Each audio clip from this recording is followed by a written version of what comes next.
In the modern rap landscape, the idea of someone changing their sound can either make or break their career. On the other hand, if they stay the same and don't switch up their sound, fans seem to call them stale and get sick of their music quickly. So what choice do they have? Today, we're going to take a look at how and why an artist would ever want to change their sound that's proven to be so successful for their career in the past by using two artists, Lil Yachty and Playboi Carti. If a hardcore fan that listened to them in their older eras were to listen to them now, they might not even be able to notice them as the same artists. I think that it comes down to three main things: the oversaturation of the rap genre, the artist's personal interests, and trend hopping. But first, we have to understand where they came from and the sound that started it all. Both Carti and Yachty had their rise to fame in the mid-late 2010s and arrived as some of the hottest, newest artists out of Atlanta. At the time, stuff like Damn, Birds in the Trap, and Scorpion were dominating the charts, and nowadays are some of the most streamed rap albums ever. At the same time, the Atlanta trap scene was also beginning to explode in popularity thanks to the incoming SoundCloud rap movement and was influential in furthering the rap we hear today. Rewind to the late 1990s where the trap genre was born. At the time, rappers like T.I. and Jeezy were just beginning to introduce this sound to the wider world with quicker, harsher, and more wavy beats than anybody else was making at the time. Unlike other genres, trap music was mainly centered around and used by artists as a way to express their way from rags to riches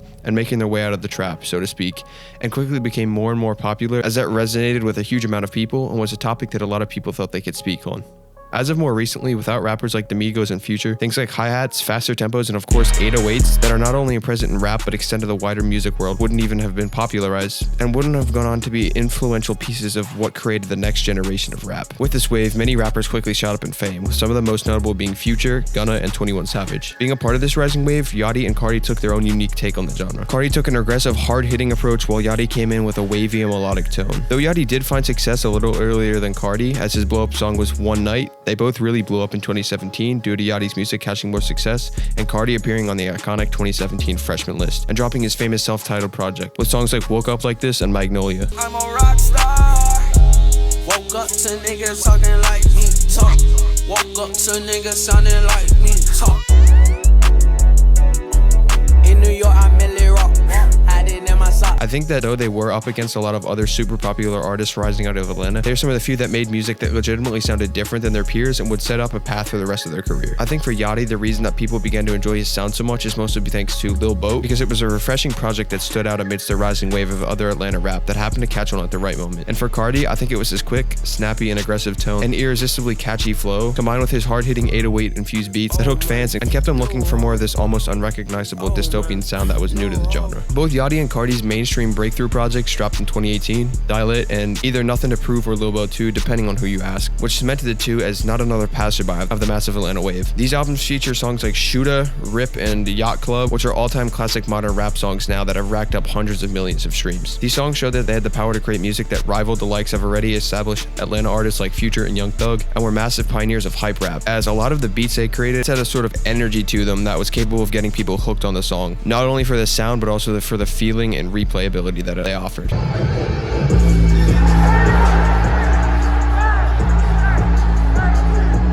As time passed, the two's popularity only continued to increase as more and more people began to find out about their music and found their styles both interesting and different. Dial It was also being streamed like crazy, and Yachty was dropping albums left and right, even if they weren't his best work, non-stop. However, as the two kept dropping, a common problem began to become apparent in the rap world: oversaturation. After the massive wave of most rappers peaks during the height of COVID, the problem was that artists began to use the same sound that they knew was successful in the past and continued using it so much to the point where literally all the songs sounded the same. DaBaby, Polo G, and Roddy Ricch, which could be dedicated to in a whole nother video, are perfect examples of this because it seemed like these artists were going to be the next rap legends, but I think the temporary fame blinded them and made them believe that they were legends in the making, leading to a sense of entitlement and ultimately ending in an exponential decrease for all of them. In DaBaby's case, he used the same 808 flute beats and the same flow in legitimately like every song.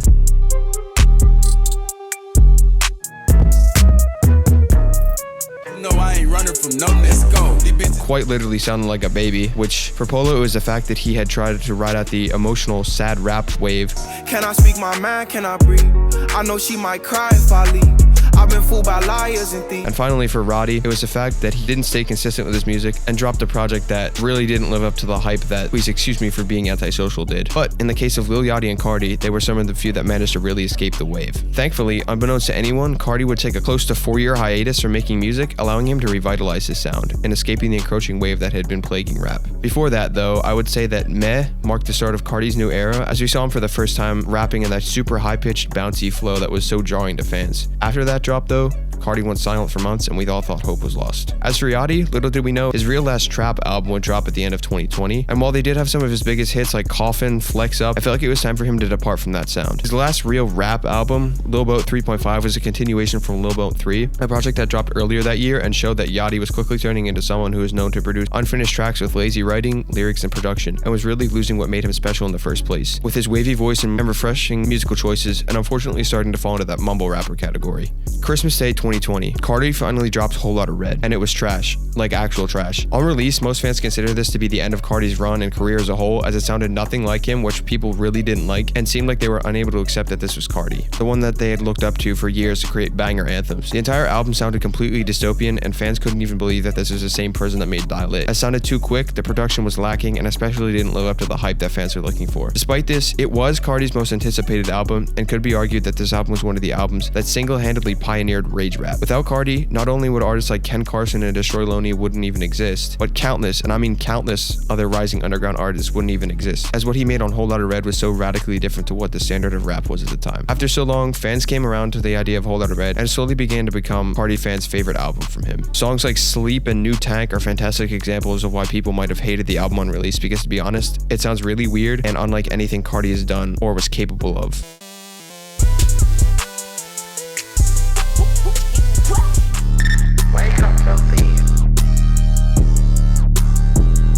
And looking back at it now, I don't think that at its core it's that dystopian, as it shares a lot of elements of his older work, which just lacked his signature sound people were looking for. But I think that people didn't see the vision at the time and didn't realize that if he weren't to change his sound, his career would have had a major fall from grace, and while he might have had a temporary peak, he might not even be around today to carry his insane legacy. No glaze. I think that Cardi used Whole Lotta Red as a way to experiment with his voice and found the next logical step with the deep voice, which I'll get into later. This makes sense for him in the past, as he was known to defy the meta, and that's what people liked about him. So what's to say that wouldn't work now with the different voice? Back to Yachty. While we did see Yachty switch up his sounds a bit in 2021 with Michigan Boy Boat, a project that was entirely based on the Michigan rap sound. It was sort of just like a project where Yachty had fun and explored something he hadn't before. We didn't really see the full evolution until early 2023 when Yachty dropped Let's Start Here, which completely altered the course of his career. Instead of a rap project, this is a full psychedelic rock album that really let Yachty explore that wavy sound that we knew he was capable of utilizing more heavily across his work.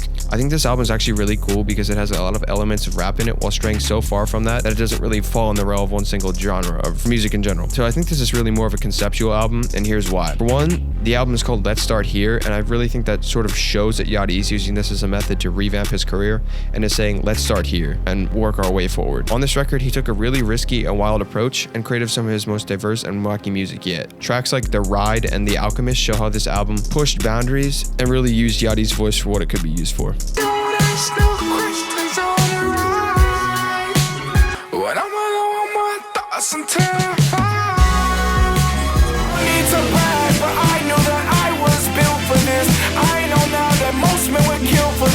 After showing us he was capable of that, Yachty proved that the next year would be even more transformative and revitalizing, as he would go on to finally drop his first full-length LP, Concrete Boys Volume 1, with the music group that he has been talking about for years now. This project is really an amalgamation of a lot of different genres like jazz, R&B, and rap, and while he does sort of go back to rap here, it sounds pretty different to the rest of his work, because a lot of the artists on it all bring something to the table that adds to the work and makes it seem like something special. Surprisingly, along with this, he sort of dived back into the underground scene with collaborations with artists like V's and Ian, who have created a pretty big online buzz lately, with some of the songs they've made racking up tens of millions of streams. I think Yachty's decision to switch up his sound ultimately really helped him, which really can't be said for most artists, because he did it the right way by taking what worked with his previous music and translating it into what works now in the modern music landscape. Overall, I think Yachty is on a really healthy path right now, and while I don't think he's gonna reach insane chart-topping heights soon, but I'd love to be proved wrong, he's slowly but surely rebuilding and revitalizing his sound more and more with each drop. The day that Cardi's career changed forever was on July 28th, 2023. Travis Scott dropped Utopia. People get to track 8. It's pure insanity. The internet goes in a frenzy and everyone is wildly scrambling around to try and find if that's actually Cardi on the track. It turns out it is, and everyone is in pure disbelief. If you thought Whole Lotta Red was jarring, then this is on a whole nother level. Now that I think of it, this is like what could have happened if most people actually liked Whole Lotta Red on the release, which could have actually landed him in a different position than he's in now. Looking back, this would prove to be a defining moment in his career, as he chose to drop the sound that made him popular in the first place, which is a risky decision, not only to losing your old fans, but also to ward off new fans. Despite not dropping any solo work, Cardi he would go on a generational feature run and could be labeled single-handedly carrying Kanye's albums and kind of career and producing some of 2024's and rap's biggest songs ever. As of writing this, it's September 13th and we are witnessing history in the making. On top of Kendrick garnering one of the most insane view counts on his new song online ever, Cardi has finally officially announced I Am Music, his first album in 4 years. This is pretty crazy for once because he hasn't actually lied to his fans and gave us the light at the end of the tunnel that we've desperately been searching for, and dropped All Red, the presumable lead single to the album that we've been waiting for months. I think this night marks a historic moment in rap because we're literally witnessing a shift into almost another genre of rap as Cardi's, oh my god, why do I even have to say this, aura and personality has become so popular that anything he drops fans will adore and will explode in popularity because of the image he's created for himself. With All Red, I think we're in the making with one of the most generational artists of our time that will set the groundwork for generations of rap to come. No glaze. So I think we've got our answer. It turns out that artists change their sound because it's really the only way to survive not only the modern rap landscape but all of music together.